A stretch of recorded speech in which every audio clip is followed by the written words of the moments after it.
Друзья, в этой части выпуска я предлагаю поговорить о ситуации, которая сложилась на ГРТ, потому что и не только на ГРТ, а в том числе в информационном пространстве Гагаузии. Вы знаете, что в Народном собрании сейчас обсуждается новый законопроект, который подразумевает контроль за частными электронными СМИ и много других моментов, которые влияют или будут воздействовать на деятельность общественного телерадиовещателя Гагауза радиотелевизиона, в том числе и в вопросе, связанном с применением гагаузского языка или наличие или присутствие гагаузского языка в эфире ГРТ. Об этом я предлагаю поговорить с гостем в студии Екатерина Федоровна Жекова, депутат, в прошлом депутат Народного собрания и председатель ГРТ. Екатерина Федоровна, здравствуйте, добро пожаловать. Добрый вечер. Почему я сделал акцент на то, что вы и в Народном собрании были, потому что и были в ГРТ председателем, потому что это касается непосредственно, в том числе и тех ваших инициатив, которые вы продвигали и в Народном собрании, и то, что вы делали на ГРТ. Ну, давайте начнем вот с чего. Со случая, который выявила или представила общественности Оксана Кихаял, о том, что там есть цензура, и то, как на это отреагировали в самом наблюдательном совете, и то, как на это отреагировали или не отреагировали в Народном собрании. Как вы это расцениваете? Я была очень удивлена тем, что человек говорит о наличии цензуры, представляет факт, и последовала реакция, на мой взгляд, адекватная реакция лишь одного члена наблюдательного совета. Я не помню, сколько тогда было присутствующих членов наблюдательного совета, но реакция лишь одного члена наблюдательного совета вызвала у меня аналогичную реакцию. Да? То есть, Денис Пынтий вы имеете в виду, да? Да. Я не припомню такого случая, чтобы такое было когда-то. Я, безусловно, пользуясь эфиром, наверное, хочу сказать о том, что это смелый поступок Оксаны. Это смело. Почему? Потому что я знаю почти всех журналистов, которые работают на общественном телевидении. К очень многим из них испытываю уважение, потому что люди, не потому что они много работают и давно работают на ГРТ, а потому что я их знаю как людей. У кого-то не хватает смелости, а вот эта смелость Оксаны, мне казалось, что вот надо, чтобы один человек это сделал, и тогда вокруг нее сплотятся и другие. Но этого не случилось. Этого не случилось, и этого не случилось ни в самом наблюдательном совете. Возле Дениса Пынти не стало больше людей, которые стали бы говорить: слушайте, может, на самом деле это же ненормально, когда из исполнительного комитета кто-то отсылает сообщение, пресс-секретарь Башкана отсылает сообщение, какие вопросы обсуждать, кого в эфир приглашать. Я не знаю, это преступно. И если это не понимает член наблюдательного совета, ну, я понимаю, там сидит молодой человек, который говорит: ну, не будем же мы тратить время на всех тех, кто будет приходить к нам сюда с какими-то там жалобами. Господа, вы для этого избраны. Более того, я хотела бы напомнить, я не вижу, может быть, я не все смотрю, что делается на ГРТ в наблюдательном совете, но в статьях и кодекса аудиовизуала, в статьях действующего закона о радио и телевидении четко прописаны полномочия наблюдательного совета, и одним из полномочий как раз является то, что наблюдательный совет должен дать оценку наличия плюрализма и цензуры на ГРТ. Цензура запрещена. И если приходят сотрудники и говорят: тут есть цензура, невозможно это игнорировать. И я еще не видела, чтобы на каком-то заседании наблюдательного совета была бы проанализирована какая-то передача и была бы сделана рекомендация руководству ГРТ, что недостаточно плюрализма в передачах ГРТ. Я не видела такую передачу. А это обязанность наблюдательного совета? А это обязанность наблюдательного совета, прописанная кодексом аудиовизуала и прописанная местным законом о радио и телевидении. О телерадиовещании, как оно называется. Это основные полномочия, которые нарушаются. Ну, плюрализма на ГРТ нет, Михаил, если надо, я как бы хочу об этом сказать. Плюрализма в эфире общественного телерадиовещания нет. Ну, первый зам Башкана убеждал нас в обратном, или первый зам председателя исполнительного комитета, извините, чтобы до меня сейчас не придрались к тому, что я неправильно занимаю должность, да, Илья Аузон сказал, что ГРТ, плюрализм и так далее. Может, они по-другому понимают плюрализм? Ну, вот такое искаженное понимание плюрализма, наверное, могло позволить первому заместителю председателя исполкома сформировать таким образом свое мнение. Общеизвестно, что такое плюрализм. и передача, в которой присутствует только одна сторона и нет второй стороны, и есть одна точка зрения, нет второй, третьей, четвертой, а таких передач, ну, в последнее время они стали хоть как-то там пытаться приглашать еще кого-то в студии свои, но в целом, если бы я была бы членом наблюдательного совета, я очень озаботилась бы тем, что плюрализма мнений на ГРТ нет. Я вот хочу спросить, когда вы там видели, я сейчас назову нескольких депутатов, да, я вижу, что депутаты приглашаются на ГРТ. Есть депутаты, которые имеют отличную точку зрения от того, что обсуждает исполнительный комитет, либо власть, назовем ее, которая пришла в Гагаузию вместе с Шором. Нет мнений тех депутатов. Вот Александра Тарнавского нет более 3 месяцев в эфире на радио.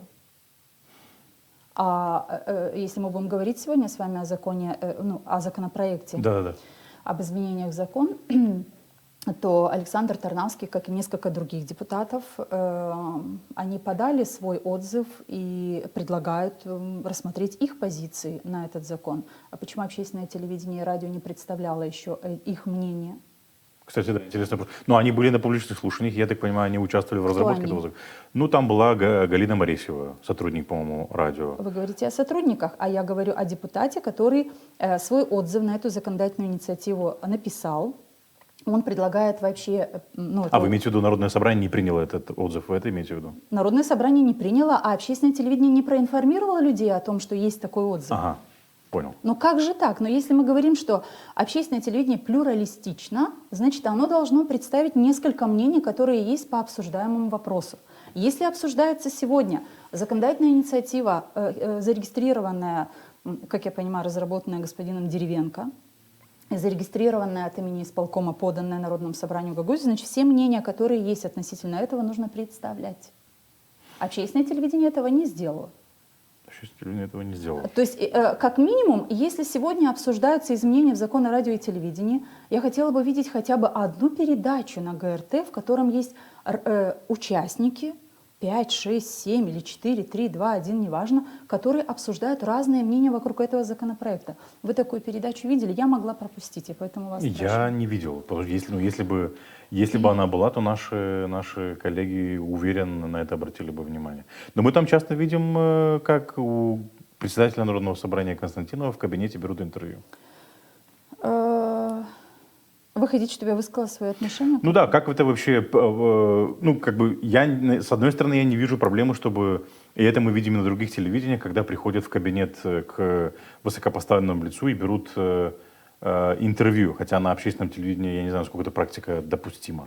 Не знаю. И не столько форма, а сколько содержание всего этого. Как раз я об этом хотела сказать. Конечно, у спикера Народного собрания Гагаузии общественное телевидение и правильно, что делают интервью со спикером. Другое дело, что когда, если вы говорите о последнем интервью со Да, спикером, последних 2, можно сказать. Да. вот я смотрю и я вижу, значит, журналист общественного телевидения приходит в кабинет спикеру, и я не слышу вопросов от ведущего, которые волнуют общественность. Получается, это не передача, телевидение пришло задать вопросы и получить ответы, а общественное телевидение пришло в кабинет к спикеру, чтобы предоставить микрофон, назвать его свободным, говорите, что хотите, мы все дадим, мы не будем урезать, потому что вы все-таки спикер Народного собрания Гагаузии, нас интересует все, что вы скажете. Нет, не так. Не так работает общественное телевидение.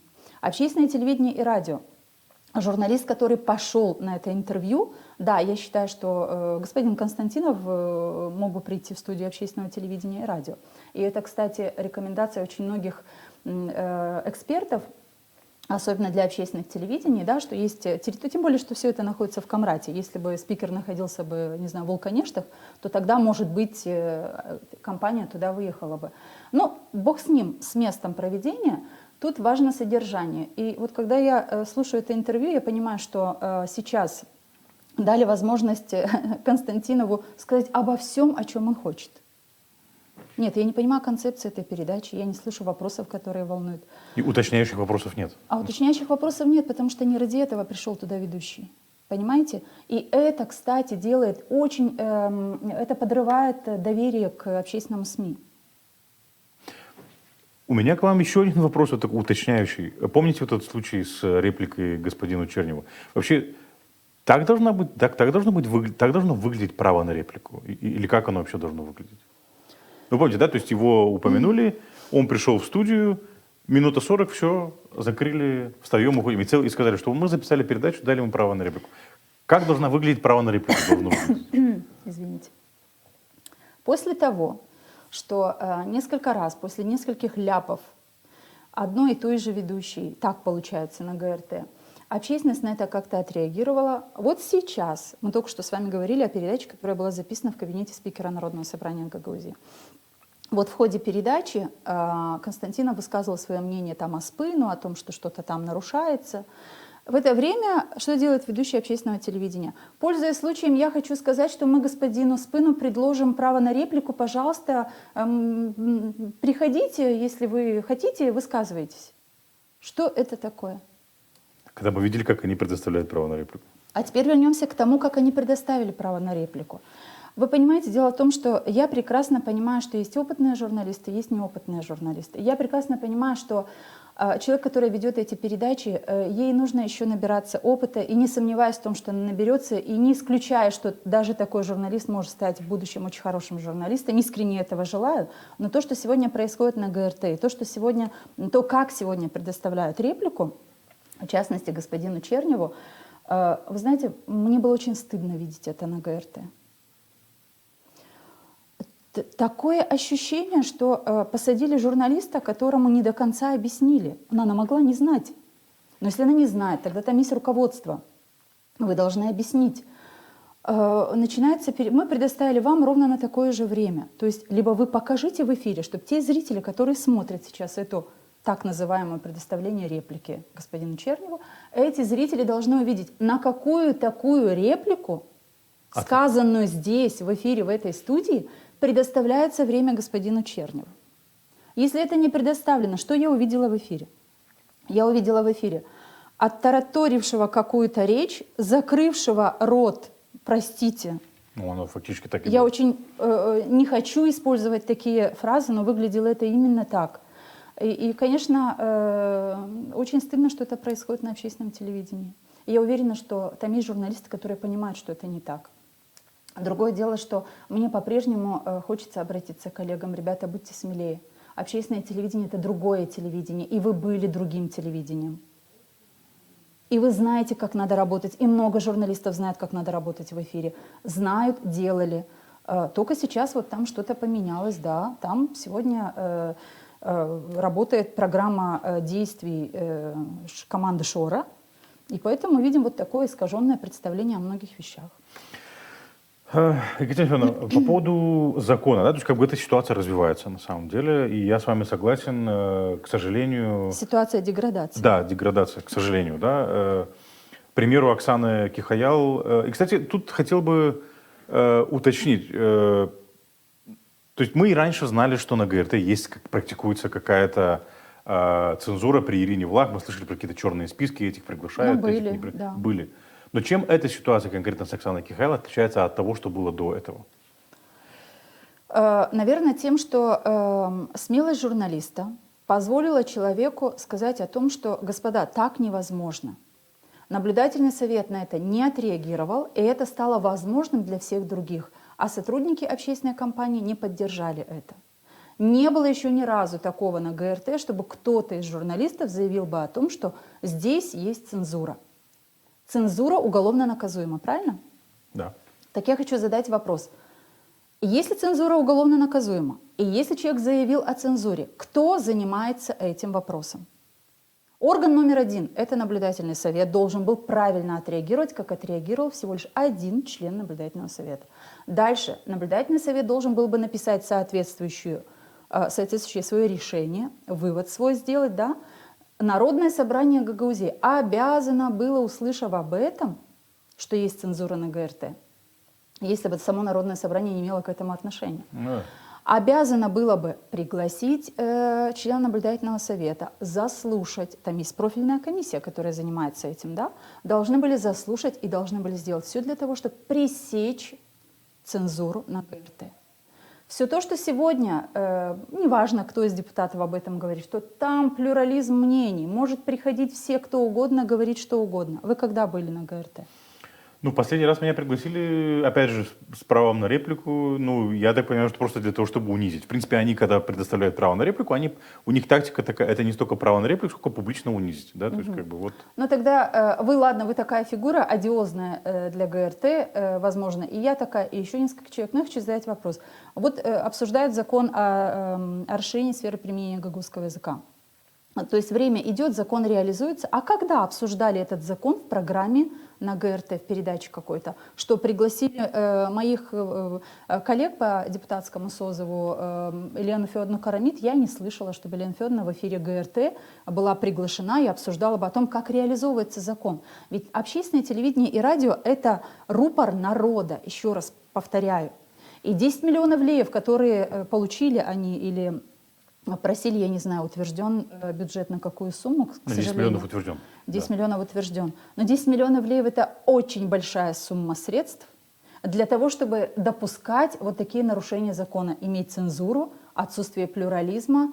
Ну, смотрите, даже закон о радио и телевидении, его уже скоро Народное собрание будет принимать.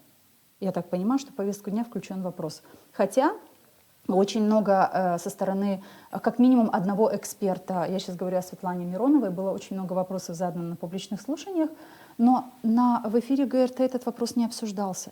Никого из тех людей, которые могли бы высказать экспертное мнение, почему ГРТ умалчивает. А потому ГРТ умалчивает, что ГРТ сказали, вам этот вопрос обсуждать не надо, наверное, мы его тихо, мирно примем в Народном собрании Гагаузии, и пойдет этот закон в действие. Вот когда ГРТ занимает такую позицию, мы это обсуждать не будем. Это, кстати, Михаил, было, как вы упомянули, при прошлом Башкане тоже было такое. Да, было. Закон о расширении сферы применения гагузского языка не обсуждали. Очень долго не обсуждали. Мы его 1,5 года разрабатывали и устраивали публичные слушания.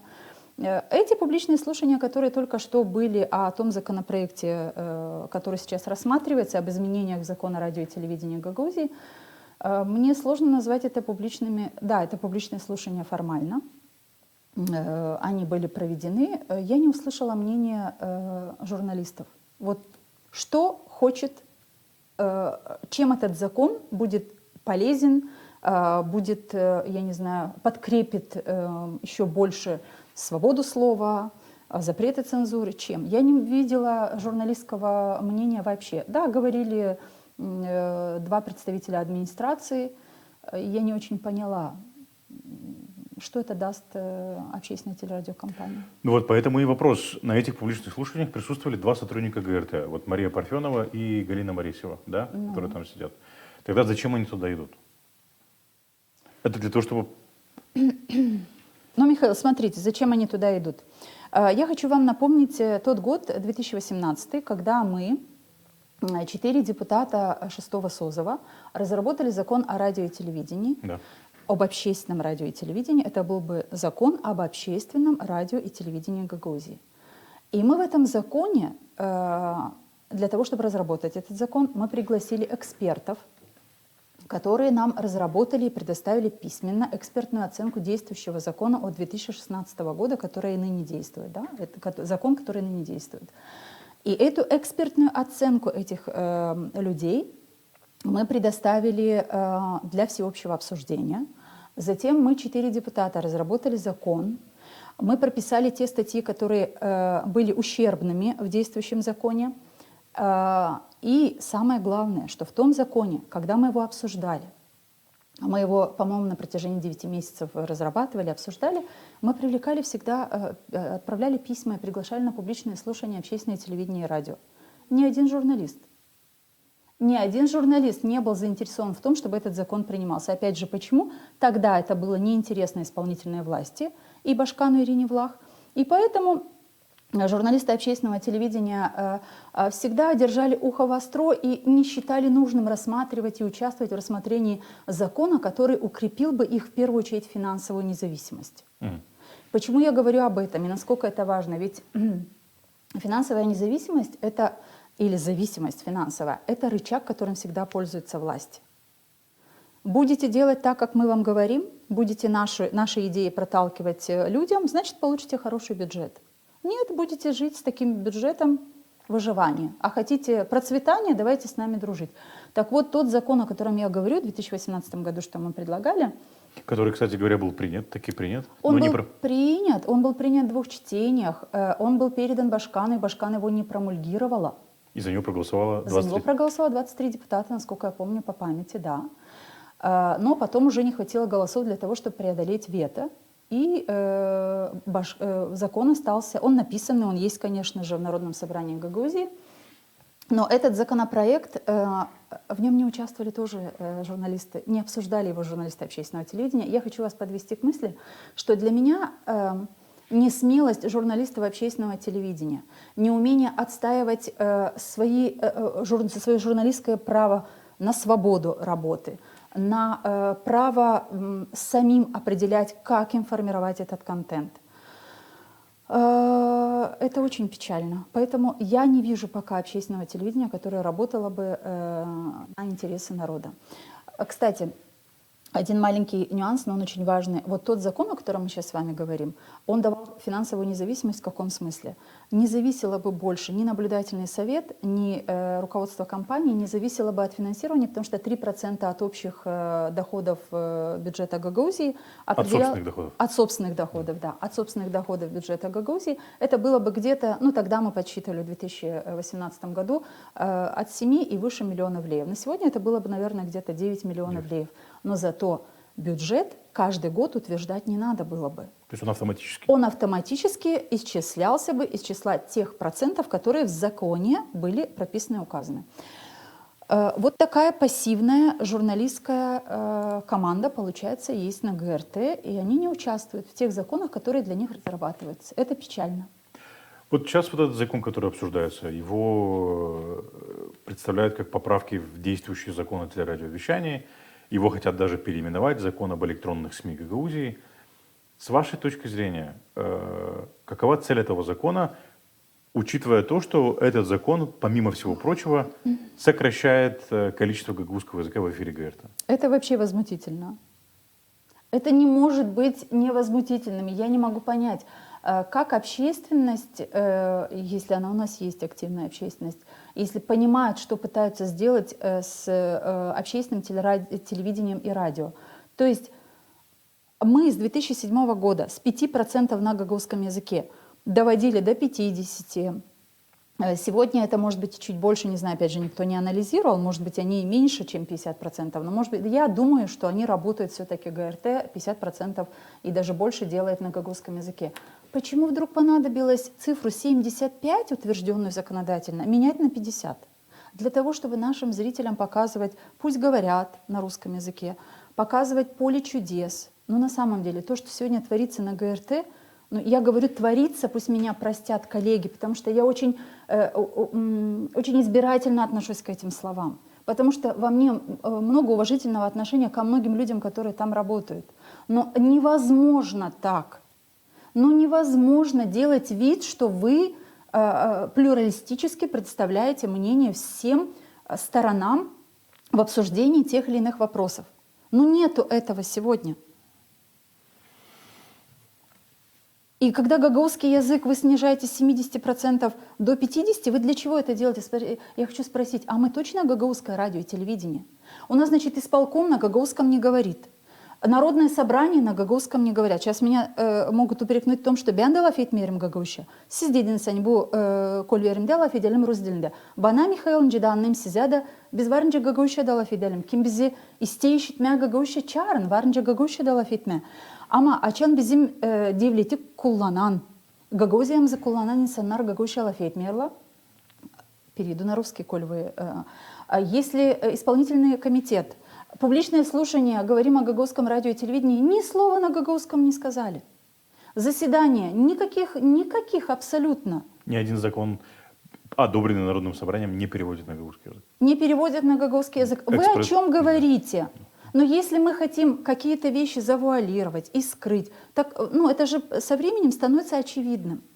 Становится очевидным, что вы пришли для того, чтобы поломать структуру работы общественного телевидения и радио. А структура общественного телевидения и радио и ее деятельности очень хорошо прописано в законе. Я считаю, что законопроект, который мы с вами сейчас рассматриваем, очень правильную оценку дал господин Тарнавский этому закону. Он сделал свой, и не только он, но, как уже говорила, и другие депутаты делали интересные мысли, высказывали об этом законопроекте. Возможно, надо делать какие-то изменения, но сейчас нужно вернуть на доработку. Я так и не поняла, какова цель этого законопроекта. Помешать работать частным СМИ?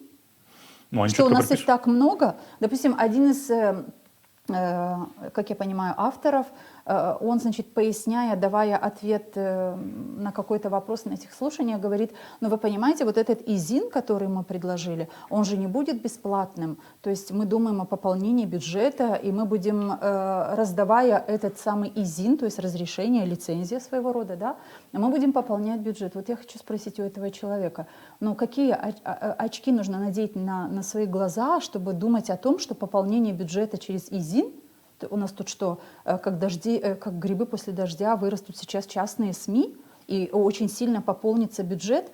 Нам бы сохранить общественное телевидение и радио в тех рамках, которые утверждены и существуют в современном обществе. В мире, в разных странах. Общественное телевидение, я понимаю, что очень сложно быть независимым в своей деятельности, даже общественным телевидением. Но у общественного телевидения и радио есть максимальная возможность оставаться такими, потому что бюджеты, которые утверждаются, права, которые есть для журналистов и для руководства в том числе, это очень много.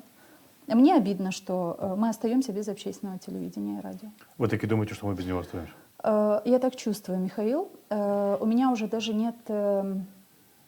Вот после такой реакции на заявление Оксаны Пасмак о том, что есть цензура, после такого пренебрежительного отношения к этому членам наблюдательного совета, немногих, но опять же были яркие личности, которые так пренебрежительно на это отреагировали, я понимаю, что в наблюдательном совете не до конца понимают роль и предназначение наблюдательного совета в жизни общественной телерадиокомпании и не до конца понимают сверхзадачу существования общественного телевидения и радио.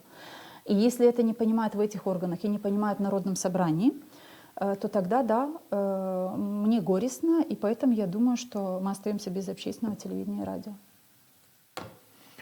Но при этом оно продолжает существовать, и им управляют совершенно другие люди. Посмотрите, и не в наших интересах, я имею в виду гагаузов. Абсолютно верно. То, что им управляют совершенно другие люди, это очевидно. Гагаузией управляют совершенно другие люди.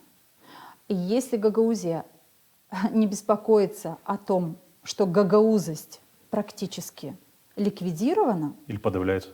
Или, я не знаю, но смотрите, спасибо воспитателям в детских садах, учителям в школах, которые обучают детей еще на гагаузском языке. Но когда власть не говорит на гагаузском языке, я как житель автономии имею полное право высказать свою точку зрения, что ликвидируется здесь гагаузость. И о гагаузском языке, и о том, чтобы... То есть не надо говорить мы гагаузы, мы патриоты. Слова нужно подкреплять делами. Kim laf etti Gagauş'a? Kim çıktı da söyledi? Kim söyledi? Yani bugün lazım. Hepsimiz tutunalım da işleyelim Gagauş'a. O uşaklara deyin lazım olmayı örnek. Üretici lazım laf etsin Gagauş'a. Lazım. Ama devlette bulunan insanlar ona düşünmüyorlar hani lazım olma örnek. Da o insanlar da duysunlar ki ne takavi. Gagauzya radyo televizyonu lazım. Bekim 100% Gagauz dilinde çalışsın. Ama 100% yok önce çalışsın. Ben bunu bileyim niçin? Yani bizde var Moldova'da kanun 20%, перехожу на гагаузский, 20% эфирного времени должно быть на государственном языке.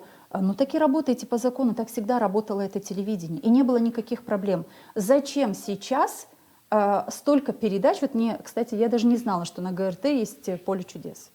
Ну, это вот в переносном и в прямом смысле. «Поле чудес» из России, да, Первого канала. Ретранслируют. Да, передачи.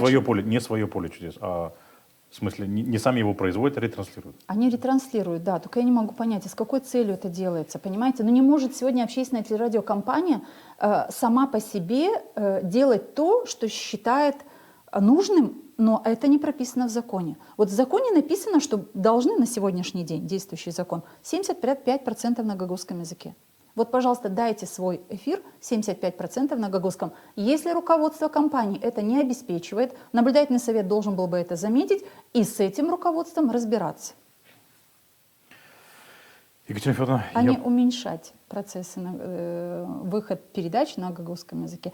Я говорю об этом с болью, вы меня простите, потому что мне не все равно, что делается в Гагаузии вообще. Я, как и многие жители Гагаузии, остаюсь активным жителем.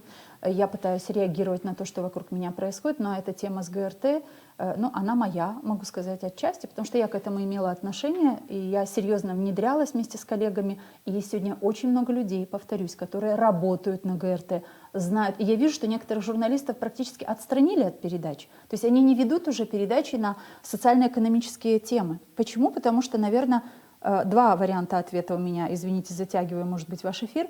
Либо их попросили это не делать и привели туда нового человека, который, ну, не понимая, что надо делать, делает то, как может и умеет. И это принимается как молодец, отлично. Либо эти люди, которые раньше вели эти передачи и делали это довольно успешно, они сами решили, что зачем оно мне надо, дороже себе стоит это все, доказывать кому-то, что надо плюралистически работать, а не вот так однобоко. Ну и ГРТ один из главных институтов или институций в Гагаузии, которая должна продвигать гагаузскость и гагаузскую идентичность. А ради этого вообще создавалась автономия и общественное телевидение и радио в том числе.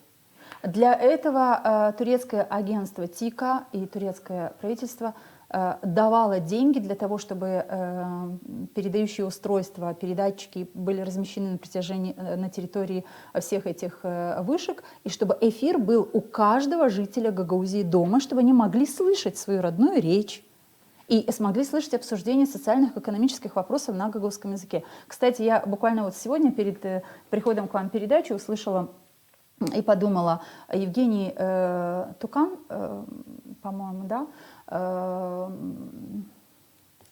«Вольная борьба», да. Известный такой вот наш тренер, борец. Какая прелесть, как на гагаузском языке красиво говорит в передаче. У нас политики не говорят, а люди, которые приводят Гагаузию к успехам, это и артисты, это и спортсмены, они говорят на гагаузском языке. У нас в эфирах только политики не говорят. Им очень нужна гагаузская автономия. Недялков, по-моему, фамилия была. Недялков, я Да, Тукан сказала, да, простите, да. Угу. Екатерина Федоровна, я благодарю, что нашли время и пришли к нам в эфир, в эту передачу и поделились своим мнением. Спасибо большое.